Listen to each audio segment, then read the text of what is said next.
Voilà, donc bonjour à tous, bienvenue donc à ce 13e webinaire de l'Aftermath, l'Association française de thermodynamique des matériaux. Et donc aujourd'hui, dans le cadre de ce 13e webinaire, nous accueillons le Rodica Chiriac, donc, qui va nous parler de couplage en analyse thermique. Alors on avait commencé un cycle avec deux webinaires autour de l'analyse thermique, mais l'analyse thermique simple, avec uniquement une détection de flux de chaleur. Et donc, on va voir aujourd'hui que on peut obtenir des informations très pertinentes en couplant l'analyse thermique à d'autres méthodes de caractérisation. Voilà. Donc, Rodica, je vais te laisser la parole. Donc, tu as à peu près 45 minutes pour présenter donc, ces couplages en analyse thermique. Et donc, si vous avez des questions, vous pouvez les poser dans le chat ou après, à l'issue de l'exposé, levez la main et puis on vous passera la parole. Voilà. Donc, Rodica, c'est à toi.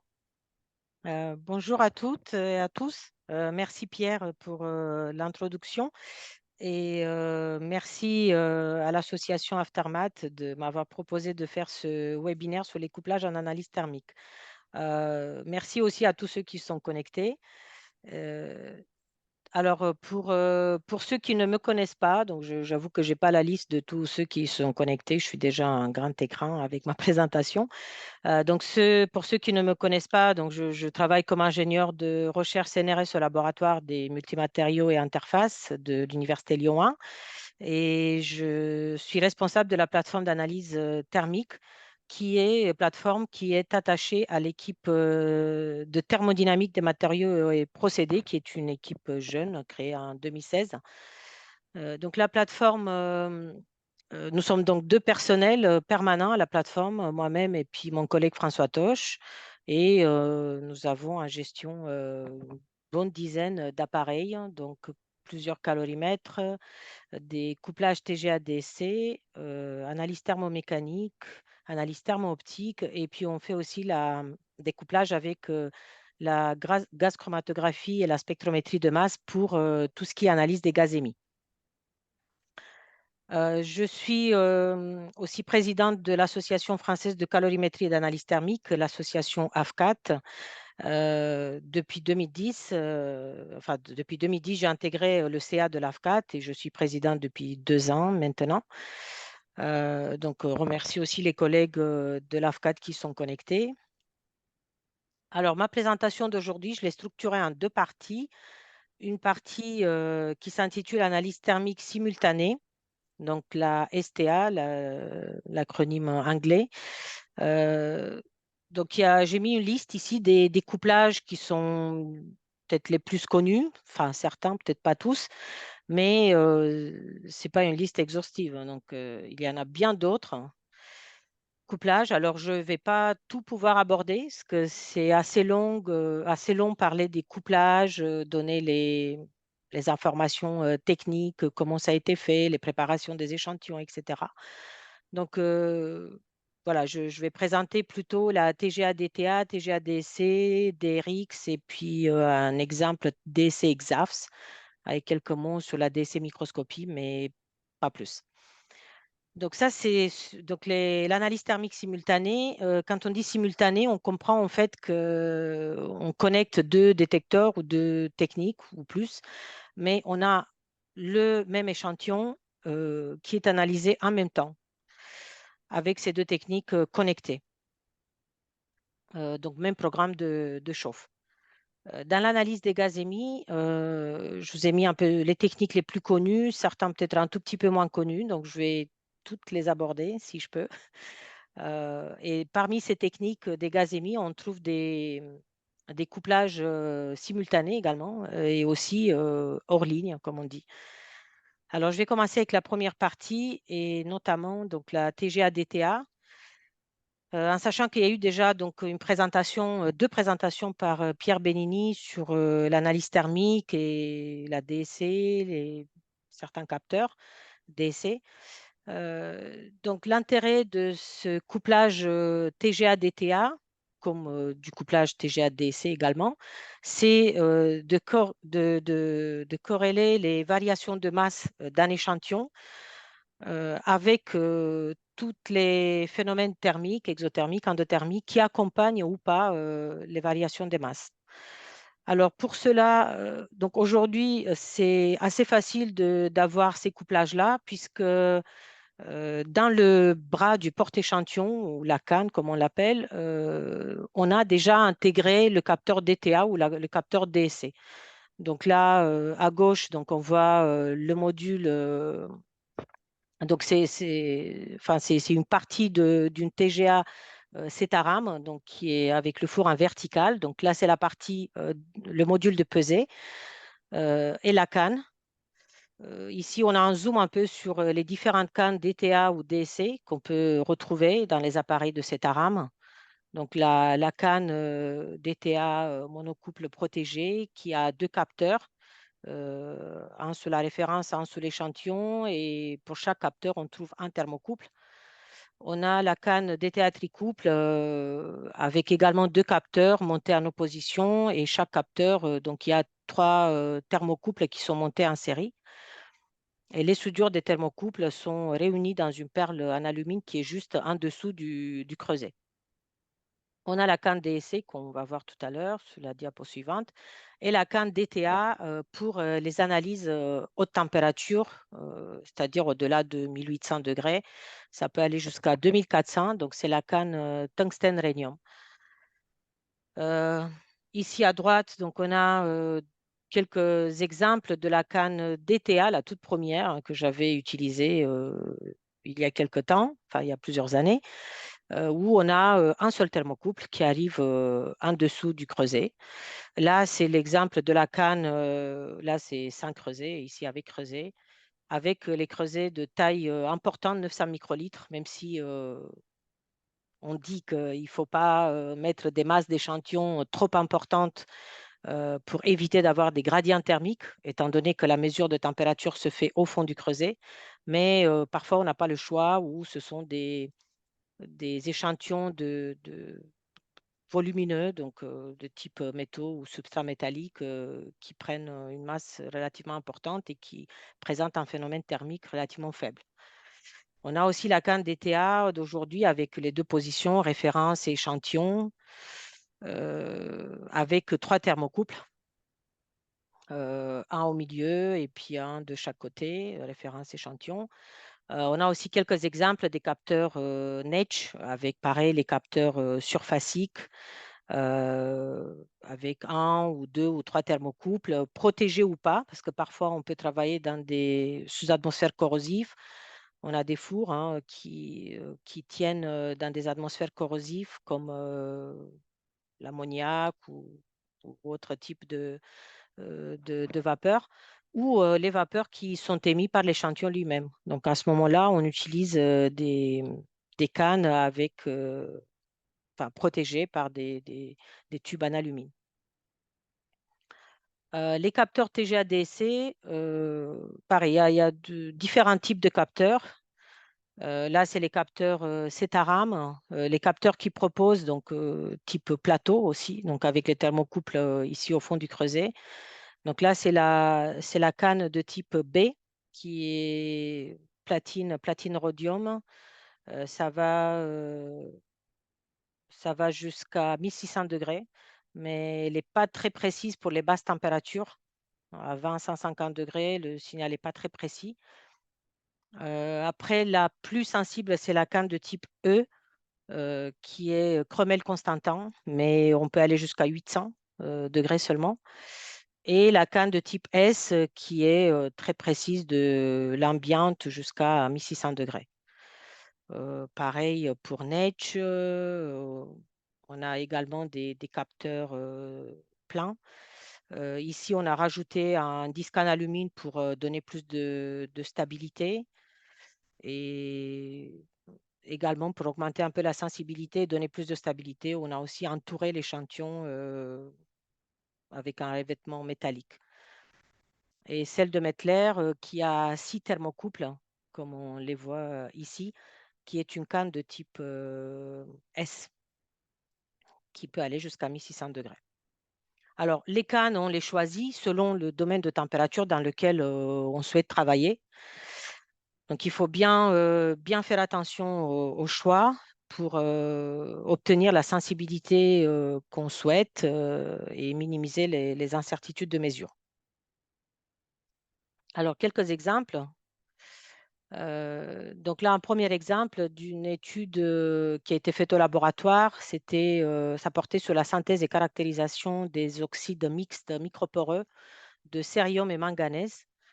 Donc, on a utilisé beaucoup la TGA-DTA. On n'avait pas la TGA-DC à l'époque. Donc, on a utilisé beaucoup la TGA-DTA pour euh, étudier le comportement de ces oxydes mixtes, déjà les oxydes simples et ensuite les oxydes mixtes, et identifier ainsi les transformations de phase qui ont lieu avec la température. Donc là, c'est l'oxyde de manganèse, état d'oxydation 4. Donc au départ, c'est juste perdre de l'eau. Mais ensuite, on a le passage de- donc une réduction en fait endothermique. Donc on le voit ici sur la courbe DTA qui n'est pas très jolie. Donc on voit un premier pic endothermique ici, un deuxième là. Donc on a toutes ces transformations-là de MnO2 qui passe à Mn5O8 au départ, qui est un oxyde métastable, qui se transforme également à travers une transformation endothermique en Mn2O3 et plus tard, en température, le Mn2O3 qui passe en alpha Mn3O4, qui est la haussmannite. Et plus tard encore, mais on ne le voit pas sur la courbe ATG, hein, c'est une transformation solide-solide. On passe de la phase alpha, basse température, donc du Mn3O4, dans la forme bêta, donc de la forme cubique en tétragonale. Donc voilà, on a mis en évidence pas mal de phases comme ça, pardon, de transformation de phase sur les oxydes simples et ensuite les oxydes microporeux. Un autre exemple porte sur, c'était dans le cadre d'un projet sur le stockage de l'hydrogène. On a beaucoup travaillé sur le métaborate de potassium et de sodium. Donc là, vous avez un exemple du métaborate de potassium tétrahydraté qu'on a caractérisé par TGA SDTA. SDTA, donc c'est le capteur avec une seule position. Euh, donc, on doit faire d'abord un blanc, creuser vide et ensuite le creuser avec échantillon et soustraire l'influence du blanc de celui de l'échantillon. Donc voilà, ce n'était pas encore le capteur avec les deux positions. Et donc, on a réussi ainsi à déterminer les domaines de stabilité thermique de chaque hydrate formé, 4 tiers, 1 tiers jusqu'à l'anhydre. Euh, et avec la courbe DTA, on a mis en évidence donc le phénomène de fusion qui a lieu tout au début et ensuite les différentes étapes de déshydratation qui correspondent à des hydrates qui se forment au fur et à mesure qu'on chauffe. Un autre exemple, donc c'était sur l'étude du mécanisme de décomposition des nanofilaments de PVA fer. euh, donc, c'est des nanophiles qui ont été obtenus par électrophilage au laboratoire. C'était des sels de nitrate que nous avons utilisés et donc on a tout d'abord fait une analyse sous air on a obtenu, et sous azote. On a obtenu une différence assez importante dans le profil de décomposition avec voilà, une décomposition avec un palier de perte de masse assez abrupt, assez raide.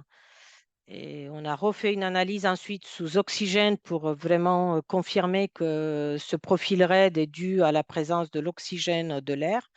Donc ça confirme, le profil est encore plus raide. Et on voit aussi les signaux DTA qui sont très exothermiques quand on est sous atmosphère oxydante et beaucoup moins exothermiques, à peine visibles pour l'analyse sous azote. Là, c'est juste un exemple d'une grosse étude que nous avons fait sur deux types de nanofilaments, PVP acétate de fer et PVA nitrate de fer.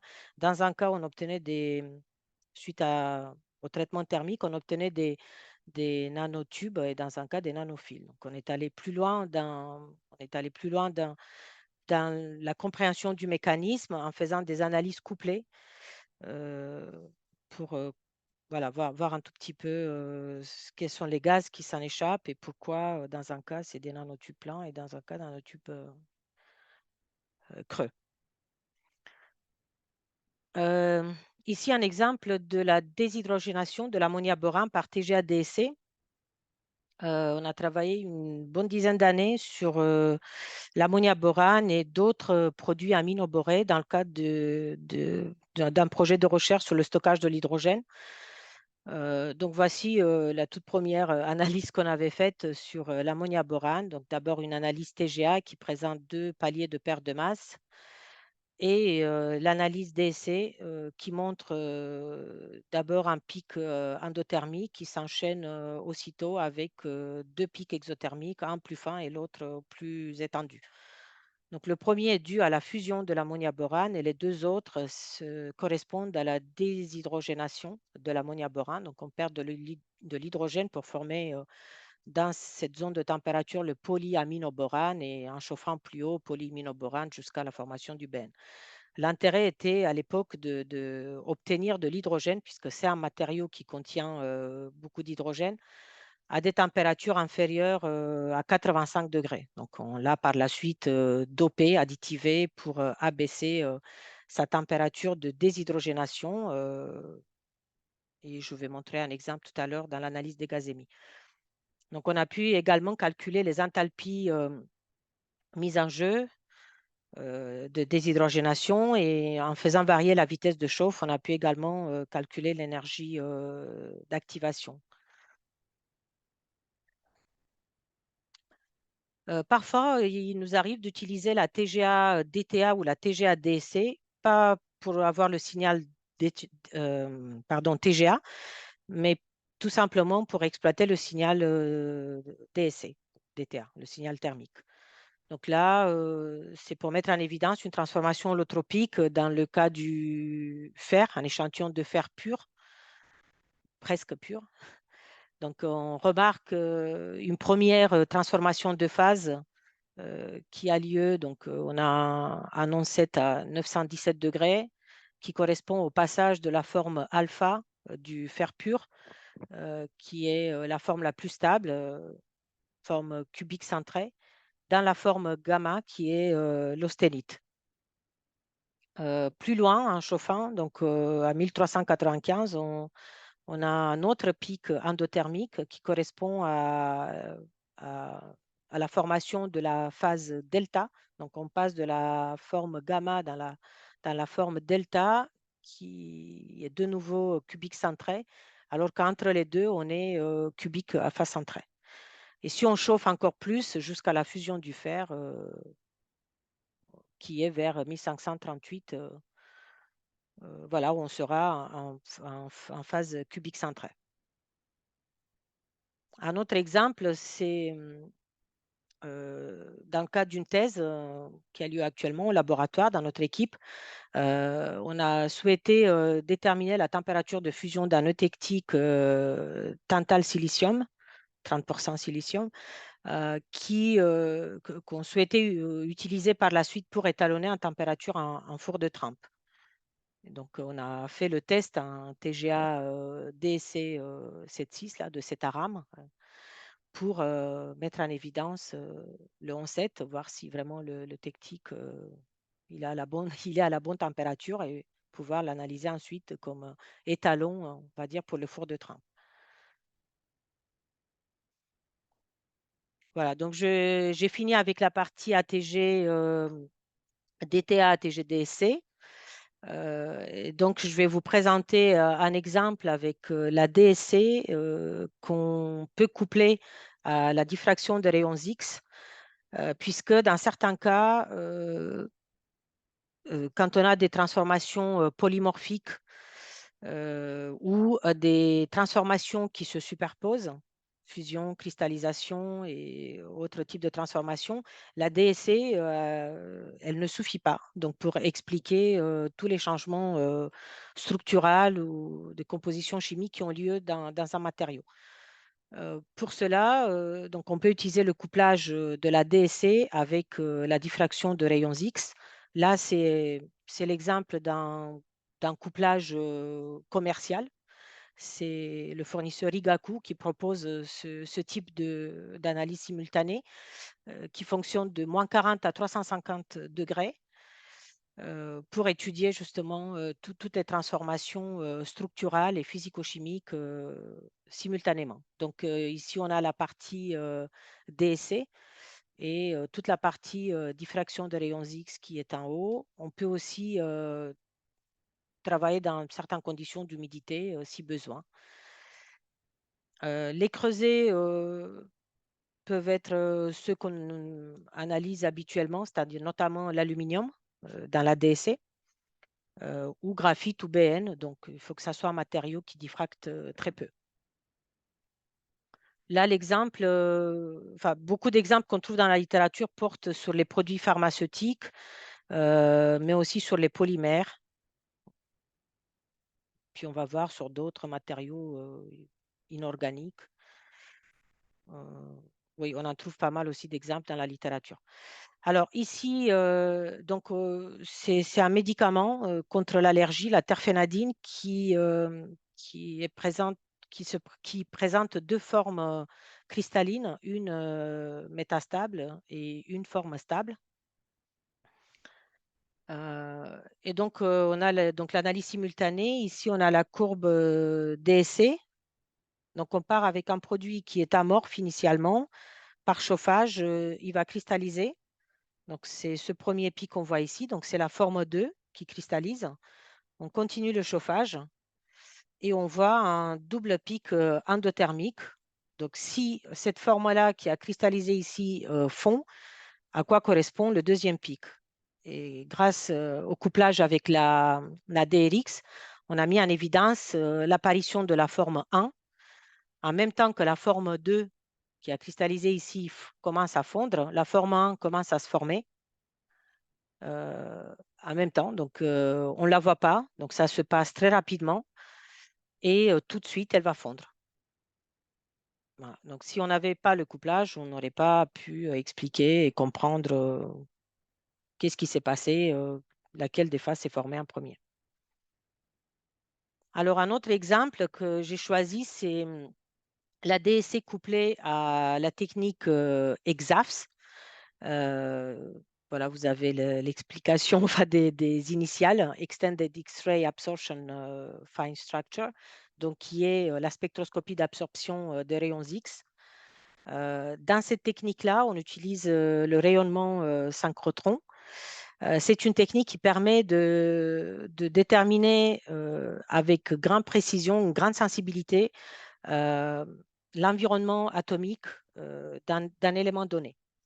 Dans les composés un peu plus, dans les systèmes un peu plus complexes, EXAFS peut donner donc l'ordre local ou l'environnement atomique de chaque élément qui constitue le matériau. Contrairement à la diffraction de rayons X, cette technique, elle peut être applicable dans tout type de milieu, solide, liquide, gazeux ou à l'interface.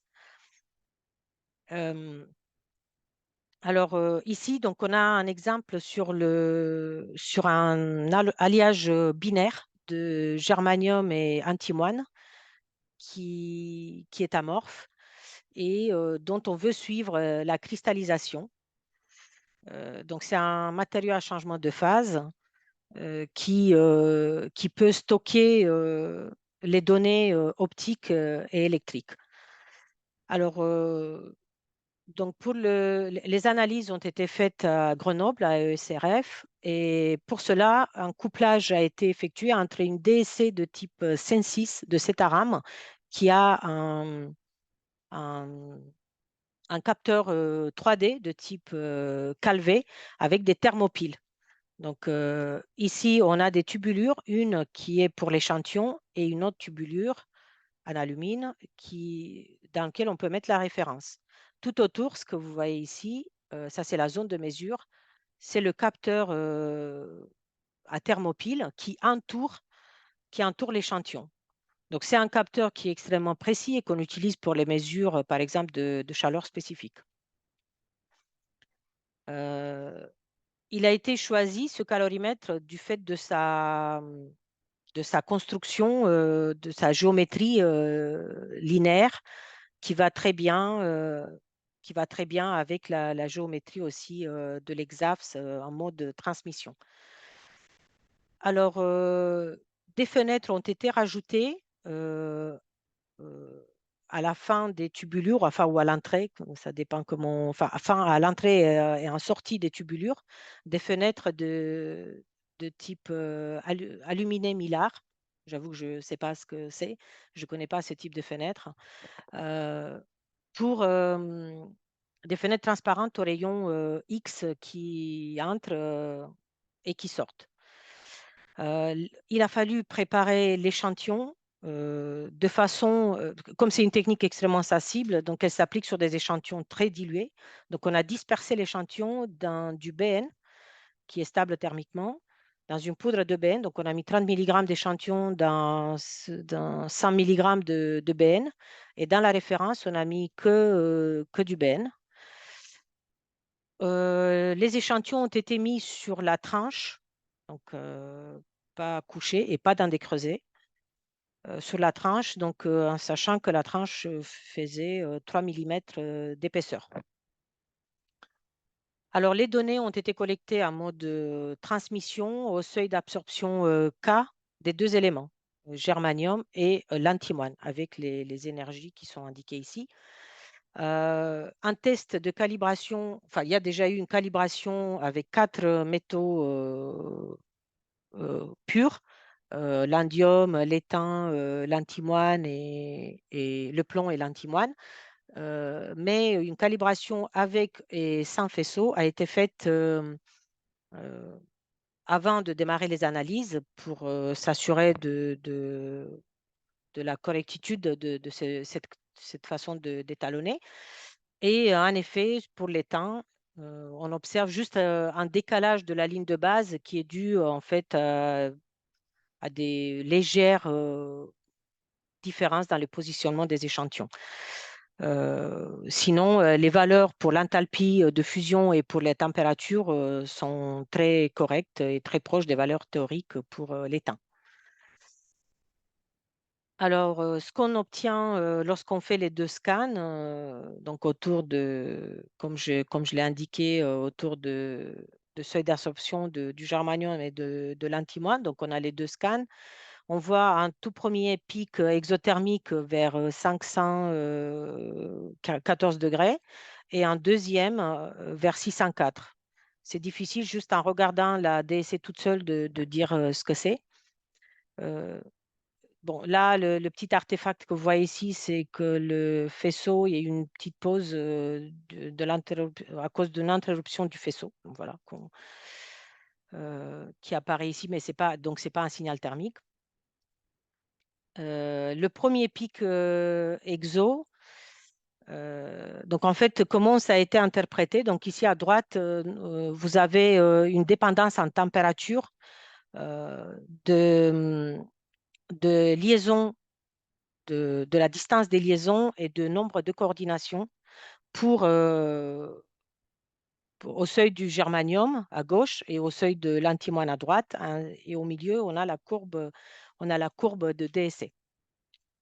Et ce qu'on remarque grâce à cette technique, c'est que le nombre de liaisons germanium-antimoine se réduit alors que le nombre de liaisons germanium-germanium augmente. Et cela se traduit par une séparation de phase. Donc, en fait, l'antimoine, il va cristalliser, alors que le germanium, il va se précipiter. Voilà. Et il va ségréger. Et plus loin, donc ça continue, la transition continue et on obtient du germanium cristallin. Donc, la longueur des liaisons germanium est réduite à celle du germanium cristallin. Donc, cette analyse a permis de comprendre mieux la cristallisation, comment se passe la cristallisation de ce matériau. Donc, je vais lancer les vidéos parce que ça dure un tout petit peu pendant que j'explique. Donc là, c'est la DSC couplée à la thermomicroscopie. C'est une technique qui permet d'observer en fait les phénomènes physico-chimiques qui ont lieu dans un matériau lorsqu'on le chauffe. Donc la DSC nous permet d'accéder aux mesures des enthalpies et des transitions avec une grande précision, mais parfois les phénomènes qui ont lieu en même temps, comme par exemple la fusion, la cristallisation. Donc là, on voit le passage en bas, on voit le passage de la transition vitreuse d'un film de polyéthylène. Et en haut, on voit la perte d'eau cristalline d'un sulfate de cuivre pentahydraté qui devient transparent. Donc, on arrive ou par exemple, quand on fait aussi une cristallisation par évaporation de solvant, l'évaporation de solvant peut être très importante et cacher le phénomène de cristallisation. Donc, c'est compliqué parfois de comprendre les phénomènes d'essai. Donc, l'intérêt de ce couplage apparaît justement pour observer et étudier la morphologie également aussi des cristaux. Alors, au début, on modifiait donc la partie supérieure des DSC pour pouvoir intégrer le microscope. Aujourd'hui, de plus en plus, en fait, on va rajouter dans la partie platine chauffante refroidissante d'un microscope, on va rajouter un capteur d'essai. Donc maintenant, on peut soit modifier l'un, soit l'autre pour pouvoir obtenir le couplage in situ. Donc pour les couplages Raman, DSC Raman et DSC FTIR, donc je ne vais pas vous le présenter parce que je n'aurai pas le temps de vous montrer tous les couplages, mais ce sont des couplages qui sont particulièrement utilisés pour l'analyse des polymères, la réticulation des polymères, étudier les différentes transformations de phase qui ont lieu aussi dans les polymères, les fusions multiples, par exemple, mais aussi dans les verres, c'est ce que me disait Pierre tout à l'heure. Voilà, donc il y a beaucoup de couplages que vous pouvez trouver, qui existent dans la littérature. Voilà, mais c'était juste pour vous donner quelques exemples. Alors, je vais passer, enfin, je vais juste, ah oui, donc c'est juste pour vous indiquer que oui, en effet, quand on utilise les couplages simultanés, on a un gain de temps, on a le même échantillon et même conditions d'analyse, donc ça permet de mieux corréler les phénomènes thermiques, physico-chimiques, structurels observés. Et aussi, le prix d'une analyse thermique simultanée est inférieur à celui des techniques achetées séparément. Comme désavantage, c'est que parfois, on est obligé de faire des compromis et certaines modifications pour pouvoir coupler deux techniques. Donc, on risque de perdre un peu en sensibilité, ou ne serait-ce pour une des techniques. Et aussi, on a besoin des compétences et savoir-faire pour les techniques couplées. Alors, je vais passer à la deuxième partie de ma présentation, qui est l'analyse des gaz émis. L'analyse des gaz émis, donc je vous ai mis la définition ICTAC, UPAC, pardon, j'ai dit une bêtise. Donc, c'est une technique de détermination de la nature et ou de la quantité des vapeurs ou des gaz qui se forment durant l'analyse thermique. Les techniques les plus connues, enfin les couplages les plus connus, c'est TGA, spectrométrie de masse, TGA, spectroscopie infrarouge à transformètre Fourier, et TGA, GCMS. Et les moins connues, donc celles que je vais vous présenter par la suite.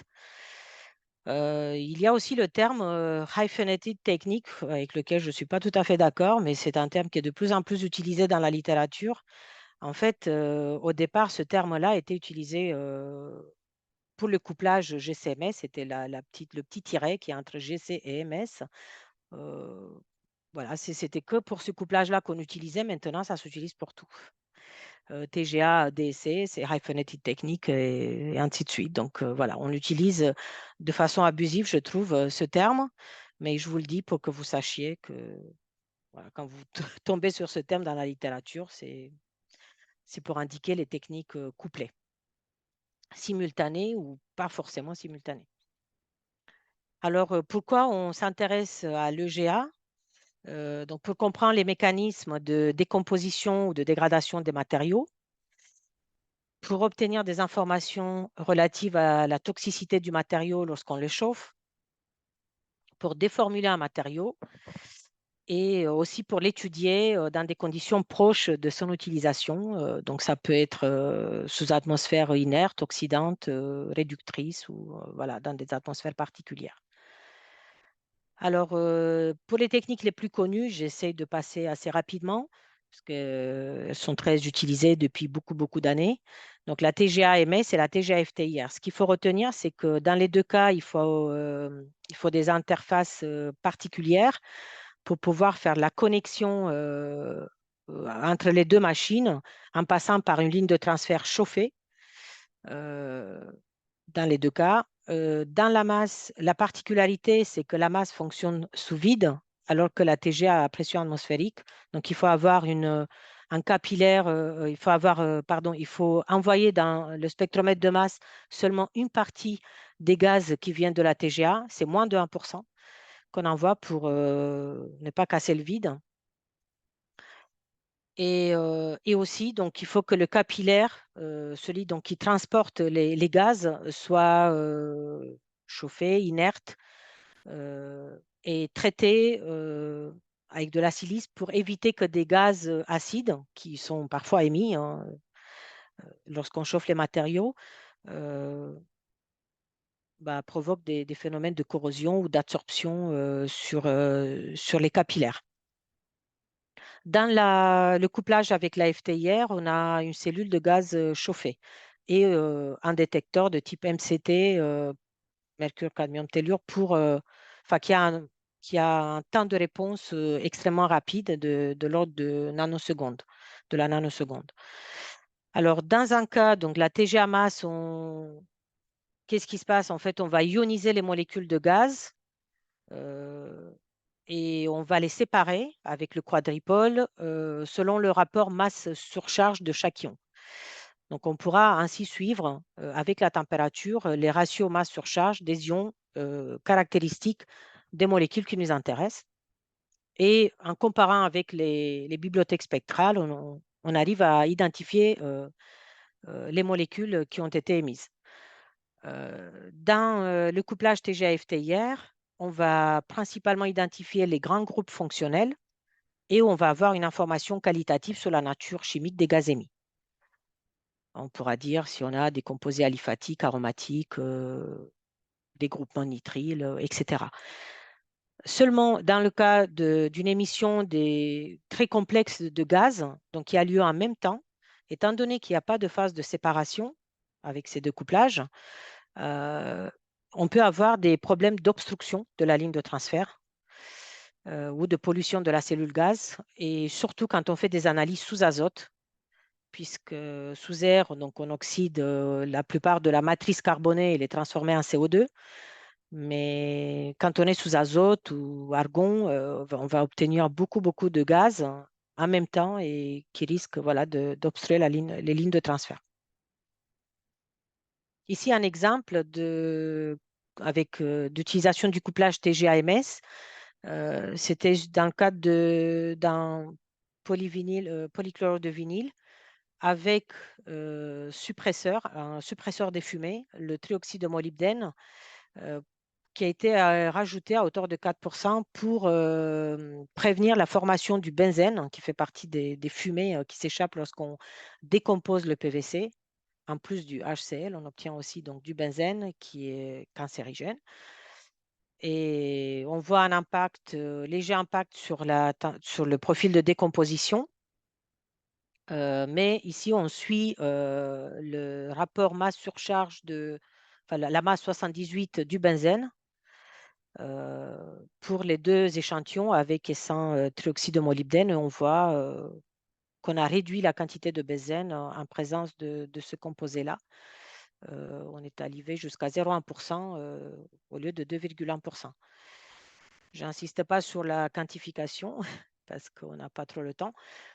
Pour la TGA-FTIR, donc l'exemple d'un polymère PVC avec une décomposition en deux étapes.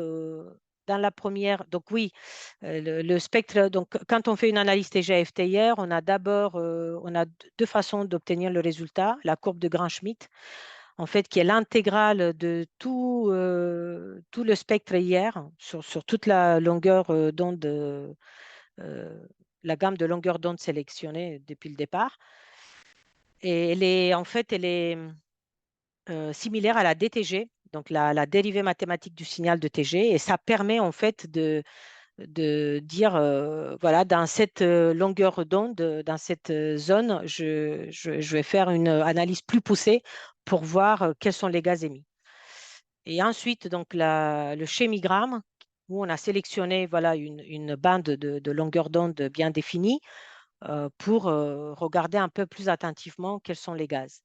Donc, on voit ici, si on prend le maximum à 325, on voit le spectre assez typique de vibration-rotation de cette molécule diatomique qui est l'acide chlorhydrique.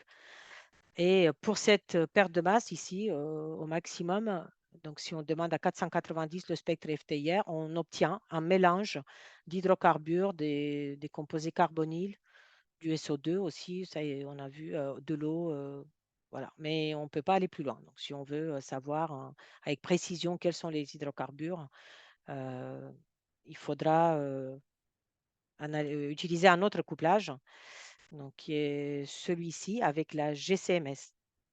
La GCMS, la gaz chromatographie couplée à la spectrométrie de masse, elle permet de séparer les composés d'un mélange et ensuite de les identifier avec le spectromètre de masse.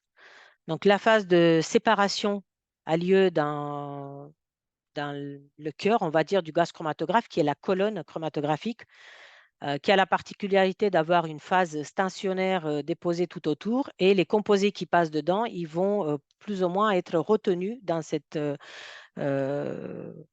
colonne. Les plus légers vont sortir rapidement en début de chromatogramme, donc on obtient des pics comme ça. Chaque pic correspond à une molécule. Et les plus lourds, ils vont sortir plutôt en fin de chromatogramme. En demandant le spectre de masse de chaque molécule, bah, voilà à quoi ça ressemble. Donc, on a des masses d'ions. Ces spectres expérimentaux sont comparés à ce qu'on a dans une bibliothèque et on peut dire avec un pourcentage de qualité qu'on a 90, on est sûr d'avoir du benzène à 90%, etc. Ce couplage apporte beaucoup plus d'informations parce qu'on a accès à tous les gaz émis durant la TGA, mais du fait de la colonne chromatographique qui permet donc de séparer beaucoup de composés, c'est des colonnes qui sont très longues, peuvent aller jusqu'à 100 mètres de longueur, donc les analyses GCMS sont longues. Ça n'a rien à voir avec les analyses infrarouges ou spectrométrie de masse où on peut avoir, dans les TGMS, TGA, FTIR, on peut avoir vingtaine de spectres par seconde. Ce n'est pas du tout le cas dans une analyse TGA GCMS. Donc, l'analyse GCMS, elle est longue si on veut séparer des COV moyens et lourds. Elle peut durer 1 heure, une demi-heure. Mais si on veut faire plusieurs prélèvements pendant l'analyse TGA, dans ce cas-là, il faut travailler à un isotherme, faire des isothermes courts de 15 minutes par exemple, mais les pics seront plus larges et on va avoir des problèmes de séparation des pics, donc problème de coélution. Donc, avec ce couplage TGA-GCMS, on a un nombre limité d'échantillonnages qui se fait pendant l'analyse TGA et on ne peut pas avoir un suivi des gaz émis avec la température. Donc, un couplage qui a été développé il y a une vingtaine d'années, je dirais. J'avais participé un tout petit peu au développement, à l'optimisation de ce couplage en collaboration avec les fournisseurs. Euh, donc, c'est d'installer une interface de stockage entre la TGA et le GCMS. Cette interface de stockage, elle est dotée de plusieurs boucles de stockage qui sont chauffées. Donc, tout est chauffé, les lignes de transfert, les boucles de stockage à 200, on peut aller jusqu'à 250 degrés pour leur chauffage. Donc, pendant l'analyse TGA, on va stocker les gaz à différentes températures, les gaz émis à différentes températures. Et lorsque l'analyse TGA est terminée et le stockage donc est terminé, on va envoyer le contenu de chaque boucle de stockage un par un dans le GCMS. Comme l'analyse GCMS est longue, elle peut durer 1 heure. Donc, si on fait 16 prélèvements, bah, ça va durer 6 heures. Donc, c'est des analyses très longues. Elles sont assez complètes puisqu'on a accès, donc voilà, c'est une TGA d'essai, on a déjà les 2 signaux. La dérivée nous donne aussi beaucoup d'informations et on a aussi l'accès au suivi des gaz avec la température, comme vous voyez dans l'exemple ici à côté. Donc, tout d'abord, il faut faire une analyse ATG simple pour repérer les pertes de masse. Et une fois les pertes de masse repérées, on va fixer dans le logiciel de l'interface de stockage des temps auxquels on va faire les prélèvements. Ces temps-là correspondent aux températures, voilà. Et on peut ainsi donc voilà, balayer toutes les pertes de masse euh, pour, euh, pour avoir un suivi un peu comme on a avec la TGA masse ou TGA FTIR. Alors voici quelques exemples. Modica, Oui, il te reste quelques minutes pour d'accord, conclure. d'accord. Euh, Bon, bah, si c'est juste quelques minutes, alors je vais passer rapidement. Là, c'est la PMMA, donc polyméthylmétacrylate de méthyle. C'était juste pour montrer qu'on peut faire même une analyse semi-quantitative avec ce couplage, puisque le monomère était mis en très grande quantité. Et en faisant la somme de toutes les aires chromatographiques du monomère et des autres composés identifiés, on arrive à faire une estimation. Mais voilà, je vais passer à l'analyse d'un bitume sous 2 atmosphères, azote et air. Euh, donc sous air, on perd tout, 100% de perte, alors que sous azote, 84%. Et voilà les composés avec une analyse ATG IST-GCMS. Voilà le nombre de composés qu'on obtient. Donc 48 gaz sous air et 78 sous azote en gardant ce facteur de qualité supérieur à 70%. Ça, c'est toutes les familles chimiques que nous avons identifiées. Donc je vous épargne leur nom. Il y en a beaucoup. Sous azote, sous air, on voit qu'il y a des différences, très peu de cycliques sous air, alors qu'il y en a beaucoup sous azote. Euh, c'est assez riche. On peut aussi tracer par famille chimique, là c'est la famille des aldéhydes, on peut tracer leur évolution avec la température et on peut faire une analyse semi-quantitative. Donc on peut dire il y a beaucoup de formaldéhyde par exemple et d'acétaldéhyde et les autres sont émis en quantité un peu moins importante. On peut faire des comparaisons entre les gaz seulement s'ils viennent de la même famille chimique, parce qu'ils ont des facteurs de calibration assez proches. On peut aussi, si on garde les mêmes conditions de mesure, comparer des gaz de type, par exemple, CO2, eau et SO2 sous 2 atmosphères. Si on a fait l'analyse couplée une fois sous azote et une fois sous air, on peut aussi coupler et dire on a en moyenne 20 fois plus de CO2 sous air que sous azote et ainsi de suite. Là, c'était un exemple assez sympathique, mais je n'aurai pas le temps de vous le montrer. C'était juste, je trouvais très intéressant d'avoir 3 analyses couplées quasi en même temps. Quasi en même temps. Je dis quasi parce qu'en fait, c'est une interface qui a été mise au point par Thermocan où on récupère les gaz émis dès leur émission par 2 lignes de transfert. Une va au spectromètre de masse, une à l'FTIR. Comme le spectromètre de masse, il détruit l'échantillon, donc on ne peut pas faire une analyse avec le GCMS, mais par contre, derrière le FTIR, on va récupérer tous les gaz émis sur un sorbant et ensuite des sorptions thermiques et on envoie dans un GCMS. Donc voilà, c'est une analyse assez complète qui permet d'avoir accès à pas mal d'informations. Donc c'était sur un panneau de circuit imprimé, donc la courbe TGA avec la courbe de Grand-Schmidt et la dérivée, la courbe de Grand-Schmidt. Ça, c'est le spectre FTIR qui nous montre un mélange complexe d'hydrocarbures, mais aussi de l'eau, du CO2, du phénol. Et voilà, on a pu tracer un peu l'évolution de certains gaz et avoir ce qui est le plus complet, donc le chromatogramme Total Ion Current obtenu avec le GCMS. Et là, c'était la partie micro-GC, mais bon, je pense que j'ai plus le temps. J'ai encore 2 minutes, 1 minute, Pierre. Ouais, pour conclure, pour qu'il y ait un peu le temps pour Allez, pour quelques conclure. questions, Oui, si. d'accord. Donc, pour la micro-GC, donc je passe l'introduction, mais enfin, juste pour vous dire qu'il a un détecteur catharométrique, technologie MEMS, c'est tout petit, hein, ça fait 1 cm². Euh, c'est un détecteur qui donne une réponse quantitative sur une grande gamme de concentrations, contrairement au spectromètre de masse. Donc, on peut calibrer avec un seul point. La micro-GC, c'est une analyse simultanée. Elle se fait en ligne comme les TGA masse ou TGA FTIR. Les colonnes sont beaucoup plus courtes par rapport au GCMS classique.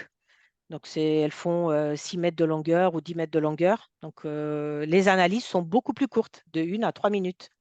Donc, on peut avoir un suivi des gaz comme on a dans la TGA masse ou TGA FTIR. Là, par exemple, on a le carbonate de calcium qui se décompose. Donc, c'est du CO2 qu'on obtient. On sait que sa masse, c'est 44% qu'on obtient. C'est pour vérifier la calibration à masse de la TGA. Donc là, on peut suivre en fait la concentration du CO2 puisqu'on peut calibrer le micro-GC et on peut suivre sa concentration en cumulé avec le profil TGA. D'autres exemples, là, c'était pour sur un échantillon de graphite pollué avec du soufre. On a travaillé sous air, un couplage TGA micro-GC, où on a pu identifier le SO2 qui s'est formé et tracer un peu son évolution en même temps que la courbe TGA. Là, c'était dans le stockage de l'hydrogène, la courbe que je vous ai montrée tout à l'heure, TGA-DSC, avec le suivi des gaz, donc l'hydrogène ici, en rose, et puis en orange, le borazine, un produit secondaire qu'on n'avait pas envie d'avoir.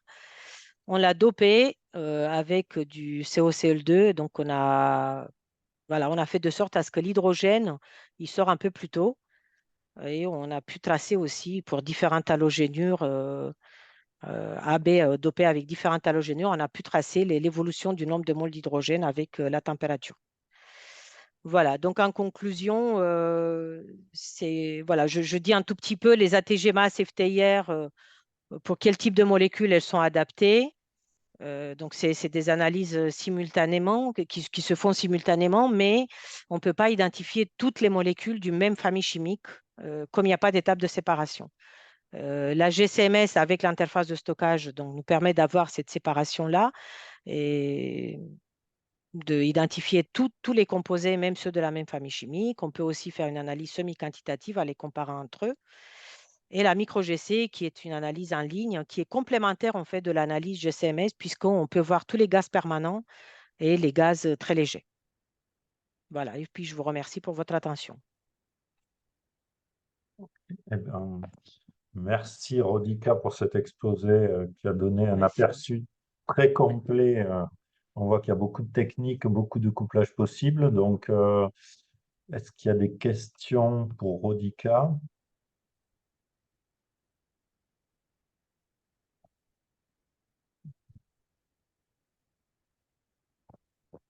Je vois pas de questions dans le chat. Euh, Moi, j'avais une question. On a vu là avec ces couplages sur les gaz émis, on Oui. identifie les molécules qui sont donc qui sont dégagées par les différentes réactions de décomposition.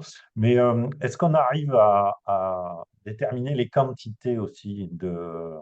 Enfin, tu as un tout petit peu Mm. évoqué, mais Oui. est-ce qu'il y a un aspect quantitatif euh, aussi sur ben, savoir combien... Et est-ce que des fois, Mm. on arrive à faire le bouclage avec l'information en masse, par exemple, recalculer des pertes de masse? Et est-ce que ce genre d'analyse a été fait?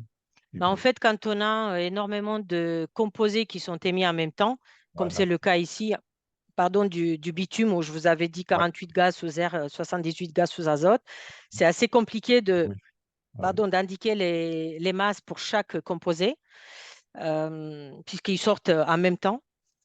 Par contre, on peut calibrer. Donc, on l'a fait récemment au labo avec mon collègue. Donc, on peut calibrer en passant par l'interface de stockage avec des injections par exemple, on a calibré avec du benzène, parce que les gens s'intéressent beaucoup au benzène actuellement. On injecte du benzène en quantité connue dans un sac Tedlar qui est rempli partiellement à l'azote. On le remplit après l'injection du benzène, d'une quantité connue de benzène. On remplit le sac à son maximum. Donc, si c'est un sac d'un litre, il faut remplir avec voilà, 1 litre de benzène, d'azote, pardon. Et on va connecter à la ligne de transfert qui est connectée à l'interface de stockage. On va connecter ce sac Tedlar en appuyant dessus, voilà, en essayant d'avoir le même débit de gaz qu'on a quand on est couplé à la TGA GCMS. On arrive à quantifier. Donc, on peut quantifier soit avec des bouteilles étalons qui contiennent les COV en concentration connue, soit tout simplement au laboratoire avec des injections voilà, dans des sacs Tedlar. Ça, c'est pour le couplage GCMS, qui est assez complexe. Hein. Donc, ce n'est pas très facile puisqu'il sépare beaucoup, beaucoup de composés. C'est beaucoup plus simple de calibrer la micro-GC puisque, comme je vous disais, dans la micro-GC, on a des détecteurs pour chaque colonne micro-GC, parce qu'on peut avoir jusqu'à 4 colonnes dans un micro-GC. Chacune, elle sépare des composés bien spécifiques. Et chaque colonne, elle est connectée à un détecteur de type cataromètre qui a une réponse quantitative sur une grande gamme de concentration. Donc, en théorie, si on injecte, enfin, si on calibre, si on étalonne avec un gaz, supposons que c'est du CO2 à 1%, parce qu'on a une bouteille avec du CO, CO2, voilà, ou d'autres gaz, en concentration connue, normalement, on n'a pas besoin de faire plusieurs points de calibration. Mais ça, c'est à vérifier. C'est à vérifier pour les gaz qui vous intéressent. Ça peut se vérifier. Et ça se fait très facilement pour le micro-GC, puisque le micro-GC, il ne sépare pas autant de composés qu'on sépare un GCMS. Donc, c'est assez facile. Nous sommes équipés au laboratoire de plusieurs bouteilles étalons pour les gaz permanents. Là, bientôt, ça va être pour le H2S. On a pour l'ammoniac, pour l'hydrogène. euh, et ça se calibre très facilement. Ok, merci. Alors, est-ce qu'il y a d'autres questions pour Rodica? Ouais, ça fait Oui, beaucoup d'informations, en fait, hein. moi, j'aurais une question. Ah, Loïc, Bonjour, Olika. bonjour. Merci pour ton exposé. J'avais une question sur la première partie, les analyses simultanées. Tu Oui, nous as montré un exemple de mesure DSC microscope, si je ne me trompe pas. oui, mais oui. Enfin, c'était juste très rapidement, hein, parce que j'avais pas le temps. Je reviens dessus. C'est celle-là? Ouais. Oui. C'est un appareil de chez Mettler que tu as. En fait, moi, je l'ai pas. D'accord. Non, non, moi, je l'ai pas. Donc ça, mais c'est Mettler, hein, qui m'a fourni ces petites vidéos. En fait, moi, j'ai une analyse thermomicroscopique. Donc, j'ai une platine chauffante refroidissante et avec une unité de programmation en température, comme quand on a la DSC, seulement je n'ai pas de capteur DSC dessus. Donc, je fais des analyses en parallèle. Donc, ce n'est pas une analyse simultanée. C'est D'accord. pour ça que je ne vous ai pas montré mes propres résultats parce que c'était triché. Quand on parle de l'analyse thermique simultanée, il faut que ça allait. Donc, ce n'était pas le cas. Donc ça, c'est Mettler qui propose ce type de... Mais ce n'est pas les seuls, hein. Ouais, ouais, non, c'est Mais pas les seuls, non, justement. Je non. voulais savoir, mais du coup, si tu n'as pas l'appareil, je suis pas sûr que tu puisses répondre. Mais Ah, alors, première question, c'est est-ce que la DSC avec le microscope est aussi performante que la DSC sans? Euh, Et Qu'est-ce la que- deuxième question, c'est entre les différents fabricants, est-ce qu'il y a une différence sur la qualité des microscopes? oui, donc tu as posé des très bonnes questions. Seulement, je n'ai pas trop de réponses là-dessus. Bon, Je sais Rodica, que oui, on a quelqu'un peut-être qui veut dire quelque chose, oui, j'ai l'impression. Nicolas, juste pour dire, parce que moi j'ai la DSC couplée microscopie Mettler. Oui. Ah Euh, bah très bien. non, alors le capteur DSC, c'est une DSC1 ou une DSC. Classique, normal. Voilà, c'est Oui. juste une lentille microscopique qui est montée dessus. Mm. D'accord. Et les creusets qui sont ouverts, où on a un couvercle Quartz. sur lequel on a mis ouais, quartz ou en Mm. silice, Oui. juste pour laisser passer. Généralement, on utilise des creusets plaqués or. Alors là, c'est pas le cas sur les vidéos, mais pour des questions de réflexion de la lumière, parce Ah oui. on marche par réflexion.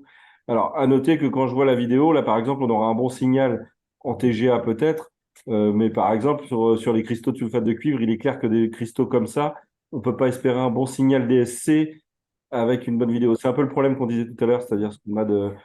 On perd en sensibilité pour une des Voilà. techniques, Voilà. ouais. Mm. Soit on fait de la DSC sur de la poudre qui va être correcte et le rendu microscopie ne sera pas forcément excellent, soit on regarde les cristaux en microscopie et à ce moment-là, la courbe DSC sera Ouais. pas géniale. Voilà. Par rapport à la première question, par contre, de Loïc, c'est exactement un capteur DSC normal. Oui, c'est le Ouais. capteur classique, la FRS5 ou FRS7, ça dépend, ouais. Euh, Ok. Après, de Est-ce- plus en plus aujourd'hui, ce sont vraiment ceux qui Zeiss et enfin tout Itaki ou je ne sais plus, il y avait un autre fournisseur donc de microscopes qui maintenant ils équipent platine chauffante ou refroidissante de capteur DSC. Mais ouais, j'ai pas d'expérience Il y a là-dessus. aussi la marque Lincam, Il y a Lincam, oui, oui, oui aussi. platine DSC chauffante. Oui, ouais, ouais, c'est vrai. Est-ce Après, que- voilà, à chaque fois, on couple deux techniques, on perd un peu en sensibilité. Il y a des compromis qu'il faut faire. Et c'est vrai que en faisant un peu de recherche sur les pages un peu des fournisseurs, j'avoue que les images que j'ai vues, elles n'étaient pas très belles. Voilà. Donc, on n'a pas toujours des images très jolies. Soit on perd en sensibilité pour la DSC, soit c'est pour la partie microscopie. Ok, merci Rolika et merci Ah, de Nicolas rien. pour les compléments. Est-ce que peut-être on peut prendre une dernière question pour Rodica, si